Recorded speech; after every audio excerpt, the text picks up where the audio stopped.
Doctor Babasaheb आंबेडकरांच्या प्रमाणे घटना त्यांनी लिहिलेल्या घटनेप्रमाणे देश चालला पाहिजे, संविधानाप्रमाणे देश चालला पाहिजे। राजा छत्रपती शिवाजी महाराज राजमाता जिजाऊ यांचा आदर्श घेऊन जर सुरुवात केली तर कुठलीही गोष्ट अशक्य नाहीये।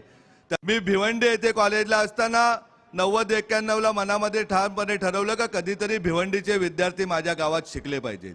जेव्हा योग्य वेळ आली, व्यवसायामधनं 2 पैसे आले, ते 2 पैसे साठवून सडवण्यापेक्षा सन्मानकाने आलेला पैसा हा समाजाच्या सर्वांगीण विकासासाठी सुरुवात झाली पाहिजे। त्यासाठी झडपोली या छोट्याशा गावामध्ये एक छोटंसं रोपटं लावण्यात आलं का एक सीबीएसईची शाळा करण्यात आली। पुढे स्वप्न वाढली का सीबीएसईतून आपल्याला अधिकारी घडले पाहिजे, तर त्या दृष्टीने कोकणभर आपल्या सीबीएसई शाळांचं जाळं उभारलं पाहिजे। आजपर्यंत तागायत आपल्या संस्थेच्या 8 सीबीएसई शाळा आहेत का जिथे गरिबांची मुलं, ज्या मुलांना आई वडील नाही, ज्या मुलांना वडील नाही, त्या मुलांना मोफत शिक्षण दिलं जातं।